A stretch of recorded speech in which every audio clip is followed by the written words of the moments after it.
Hello everyone, today we will talk about how to configure and install PETSc using GNU compilers on Ubuntu 24.4.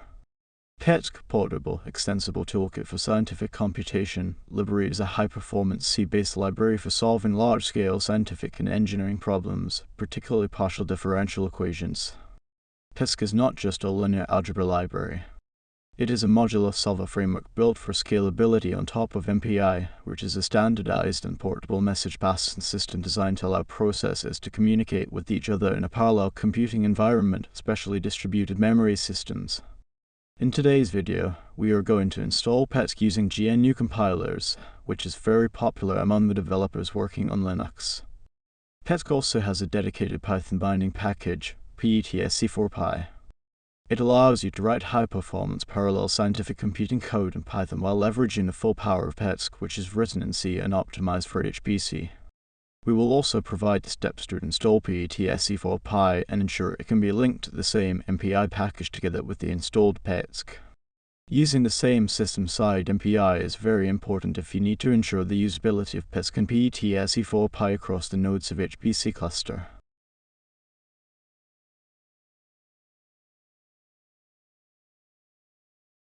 We assume you are working on Ubuntu 24.4, the latest LTS version of Ubuntu. First of all, we need to install some necessary packages in order to complete the following steps. One of the most basic packages is Build Essential. After installation, you will have the default GCC compilers installed on your operating system. Gfortran is also necessary if you are going to work on the Fortran codes. Besides, you will need CMake and Python packages for configuration and installation program in PETSc and PETSc4Py. Here we recommend to install OpenBLAS libraries. Its implementation of BLAS and LAPACK libraries are fast, so liblasdev and liblapackdev libraries are not chosen.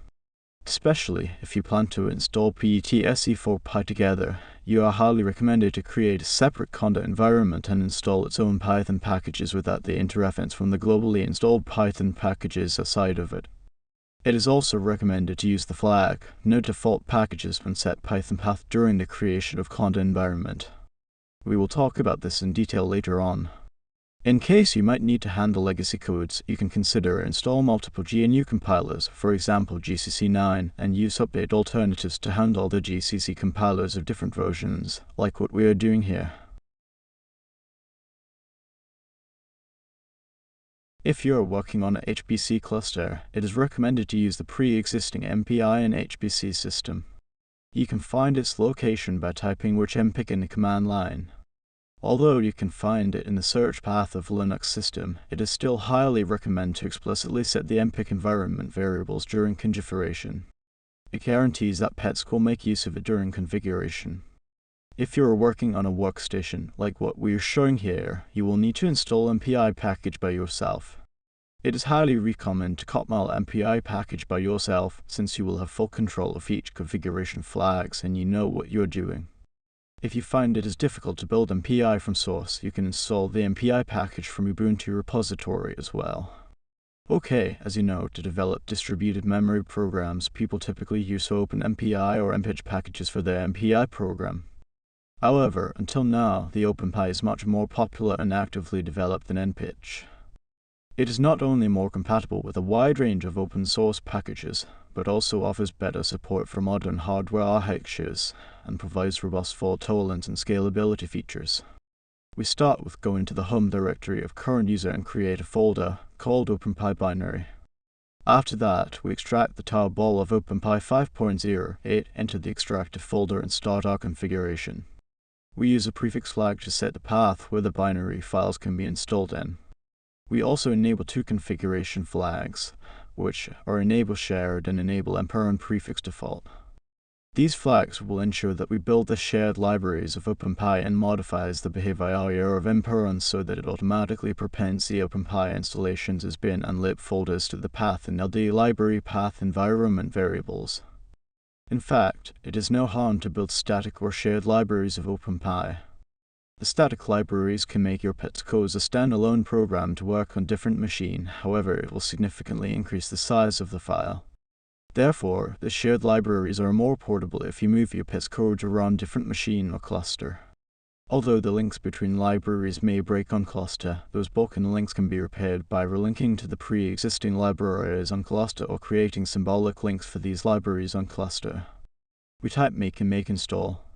Once finished, the OpenPy is installed on your system.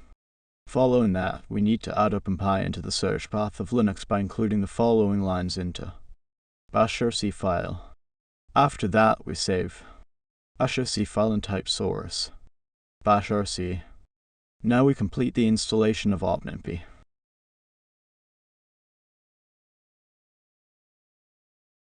Although we prefer to OpenPy package, we still provide the steps to install mpyt. Most of these steps are the same to those of OpenPy. You can use mpyt with PETSc stably, but its implementation is relatively monolithic and it is a conservative implementation compared with OpenPy. mpyt may involve relatively more configuration effort while work together with the other open source packages.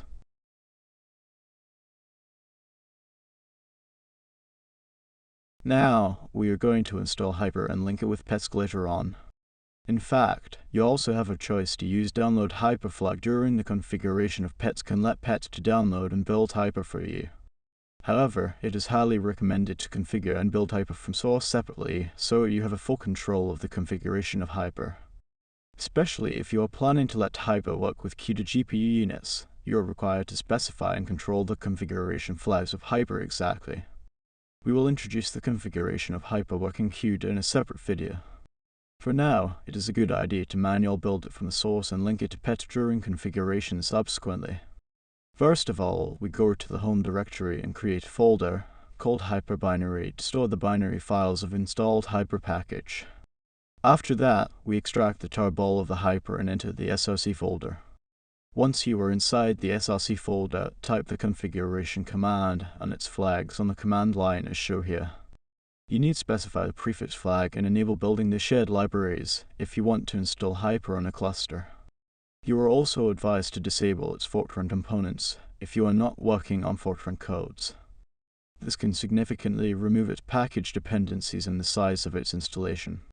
We also suggest to install Hyper without its internal BLAS and lava packages to avoid conflict between the system-wide installation of these two packages. It is also highly recommended to explicitly specify the path of MPI implementation on your operating system so that we are guaranteed to make use of the right MPI packages. After make install, you are required to include the following lines into bashrc file in your home directory and source your bashrc file. THE's environment variables will ensure that PETSc can find them during configuration. Now is the time to install PETSc using our pre-installed MPI and Hyper packages. First of all, we enter the home directory and create a folder called PET binary. We extract the tarball of PETSc, enter its root directory and configure it using the command here.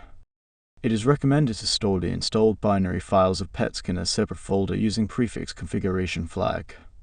If we do not specify the prefix flag, all the installed binary files of PETSc will be stored in different subdirectories, especially when we configure it with other external packages like medis, superlu, mumps, and so on.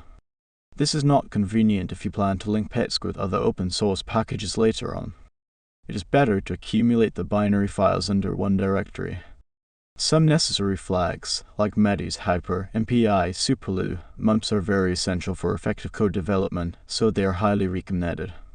It is also advised to disable debugging state, enable building shared libraries, and provide offy configurator and flags to GCC compilers to boost its speed. Once you have installed PETSc, remember to include the PETSc.dir directory into the bashrc file and home directory and source the bashrc file so the other packages can find it.